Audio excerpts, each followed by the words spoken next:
ब्रह्मांड एक रहस्यमयी और विशाल दुनिया है। यह हमारी कल्पना से भी कहीं ज़्यादा विशाल है। हमारी पृथ्वी इस विशाल ब्रह्मांड का एक छोटा सा अंश है। इस ब्रह्मांड में सब कुछ है। कहीं घोर अंधेरा है तो कहीं इतनी रोशनी है कि आंखें चौंधिया जाए। कहीं गर्मी तो कहीं कड़ाके की ठंड। कोई तारा सूर्य से भी ज़्यादा घनत्व वाला है तो वहीं कोई ग्रह बर्फ की तरह ठंडा है। यहाँ मात्र कुछ ही ग्रह ऐसे हैं जहाँ जीवन संभव है। वहीं अधिकतर ग्रह ऐसे भी हैं जहाँ समय के लिए भी जगह नहीं है। जब ब्रह्मांड की बात की जाए तो दो तरह के ब्रह्मांड का जिक्र किया जाता है, दृश्य ब्रह्मांड और अदृश्य ब्रह्मांड। तो चलिए सबसे पहले आपको बताते हैं दृश्य ब्रह्मांड के बारे में। दृश्य ब्रह्मांड वो ब्रह्मांड है जिसे हम खुली आंखों से देख सकते हैं। यह ब्रह्मांड बिग के शुरुआती रॉ मटेरियल से हुआ है। इसमें आप ग्रह, गति, तारों, प्रकाश, उल्कापिंडों, गैलेक्सी, निहारिका और गुरुत्वाकर्षण को रखा जाता है। अब आपको बताते हैं अदृश्य ब्रह्मांड के बारे में। अदृश्य ब्रह्मांड के बारे में आप ये जान सकते हैं कि हमारी सोच से भी बाहर है। इसे आप एक अज्ञात जगह भी कह सकते हैं। दृश्य ब्रह्मांड की सीमा के बाहर एक ब्रह्मांड और है जिसे अदृश्य ब्रह्मांड कहा जाता है। अब इस ब्रह्मांड में क्या है और क्या नहीं, इसके बारे में तो कोई नहीं जानता, लेकिन दृश्य ब्रह्मांड के बारे में वैज्ञानिकों ने काफी हद तक शोध कर लिया है। इसलिए आज हम दृश्य ब्रह्मांड की उत्पत्ति के बारे में ही चर्चा करेंगे। अगर धरती की दूरी मापने के लिए किलोमीटर इकाई का प्रयोग करते हैं, उसी तरह ब्रह्मांड की दूरी मापने के लिए प्रकाश वर्ष इकाई का उपयोग किया जाता है। ब्रह्मांड की उत्पत्ति हम बिग बैंग थ्योरी के माध्यम से समझ सकते हैं। बिग बैंग थ्योरी आज से लगभग 13.5 अरब साल पहले की इस घटना को बिग बैंग थ्योरी में अंकित किया गया है, जब ब्रह्मांड में उपस्थित सभी अणु परमाणु एक दूसरे के निकट स्थित, इतने निकट कि मानो यह विशाल ब्रह्मांड एक बिंदु में सीमित होकर रह गया हो। यह बिंदु उस वक्त काफी गर्म हुआ करता था। भौतिक विज्ञान के सारे नियम उस वक्त लागू नहीं होते थे। यह ब्रह्मांड की अवस्था थी जहां न अंतरिक्ष अस्तित्व में आया था और न ही समय। अगर उस वक्त अचानक एक भयंकर विस्फोट हुआ और इसी विस्फोट के कारण ही ब्रह्मांड की रचना हो सकी। इस विस्फोट के बाद शुरू होने लगा ब्रह्मांड का विस्तार। इस विस्फोट को ही बिग बैंग कहा जाता है। इसी के कारण ब्रह्मांड के संपूर्ण पदार्थ एवं परमाणु एक दूसरे से दूर जाने लगे। जिस समय यह विस्फोट हुआ उस वक्त ब्रह्मांड का तापमान इतना ज्यादा था कि इसका आकलन भी कर पाना संभव नहीं है। इस महाविस्फोट के बाद हुए एक माइक्रोसेकंड को खाली समय कहा गया है। इस माइक्रोसेकंड में धरती का तापमान अचानक तेजी से नीचे गिरने लगा।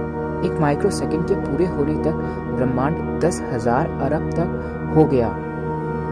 यह वह अवस्था थी जब ब्रह्मांड में उपस्थित प्रत्येक कण गतिमान हो चुके थे।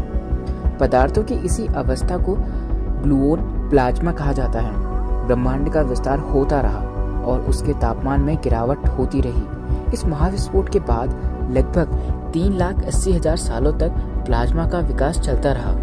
3,80,000 सालों को डार्क टाइम भी कहा जाता है, क्योंकि माना जाता है इस वक्त ब्रह्मांड में बिल्कुल भी रोशनी नहीं थी।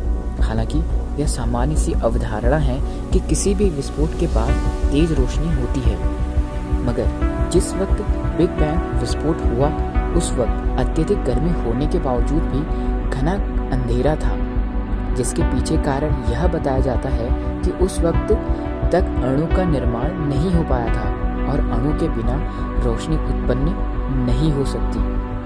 लगभग 38,000 साल इस ब्रह्मांड के विकास का कार्य चलता रहा। इसी काले समय में ही ब्रह्मांड की प्लाज्मा स्थिति में न्यूट्रॉन और प्रोटॉन मिलने लगे। इन दोनों के मिलने से ही ब्रह्मांड को पहला अणु मिला, जिसे हाइड्रोजन कहा जाता है। अगर देखा जाए तो हाइड्रोजन ने ब्रह्मांड को उत्पत्ति में एक अहम किरदार निभाया है, क्योंकि गुरुत्वाकर्षण बल के कारण हाइड्रोजन से ही हीलियम के अणु बनने लगे और इन्हीं अणुओं ने ब्रह्मांड को पहला तारा दिया और इसी तरह अन्य तारों की भी उत्पत्ति हुई। इन्हीं टिमटिमाते तारों ने महाविस्फोट के लगभग 4 लाख साल बाद ब्रह्मांड को रोशन किया। बिग बैंग के अन्य मटेरियल से कई अणुओं का निर्माण हुआ और इन्हीं अणुओं ने मिलकर ग्रह, नक्षत्र, धूमकेतु और आकाशीय पिंडों का निर्माण का खेल चलता रहा और करीबन 4.5 अरब साल पहले इसी प्रलय और निर्माण की घटना ने हमारे सौरमंडल को जन्म दिया। इसी सौरमंडल का पृथ्वी भी एक अंश है। 4.5 अरब साल पहले एक लंब मगर सतत चलने वाली प्रक्रिया ने ही पृथ्वी और सौरमंडल का निर्माण किया। पृथ्वी के जन्म के समय यह दहकता हुआ एक आग का गोला था जहां ज्वालामुखी के सिवाय कुछ नहीं था। यह वह दौर था जब पृथ्वी पर मात्र 8 घंटे का ही दिन हुआ करता था और इस वक्त पृथ्वी अपने अक्ष पर इतनी तेजी गति से घूमती थी कि आकलन ही नहीं किया जा सकता। इस दौरान पृथ्वी ने पानी की कल्पना भी नहीं की थी, मगर वातावरण में भाप होने के कारण वातावरण में पानी के कुछ तत्व बने। पृथ्वी अब धीरे धीरे ठंडी होने लगी थी और वाष्प के कारण पृथ्वी पर बारिश होने लगी। इसी बारिश ने पृथ्वी पर नदी, तालाब, समुद्र जैसे जलाशयों का निर्माण होने लगा। 3.5 अरब साल के लंबे काल चक्र के बाद पृथ्वी पर हाइड्रोजन, ऑक्सीजन और कार्बन जैसे जीवनदायिनी तत्वों का निर्माण होने लगा। इसी ने पृथ्वी पर जीवन की हलचल पैदा की और इसी हलचल ने पृथ्वी को पहले एक कोशिकीय जीव दी जिसे अमीबा और पैरामीशियम कहा गया। अणुओं के सतत प्रक्रिया के विकास से ही एक कोशिकीय जीवों के बाद बहुकोशिकीय जीवों का निर्माण हुआ और इस तरह पृथ्वी पर जीवों का अस्तित्व सामने आया। वैज्ञानिकों के अनुसार पृथ्वी जैसे ब्रह्मांड में अन्य ग्रह भी होने जिन पर जीवन संभव हो सकता है। वहीं इस मत को भी अस्वीकारा नहीं जा सकता कि हो सकता है ब्रह्मांड के किसी ग्रह पर जीव रहते भी हों जो हमसे ज़्यादा बुद्धिमान, समृद्ध और शक्तिशाली हों। मगर आप और हम ब्रह्मांड के बारे में आकलन ही कर सकते हैं।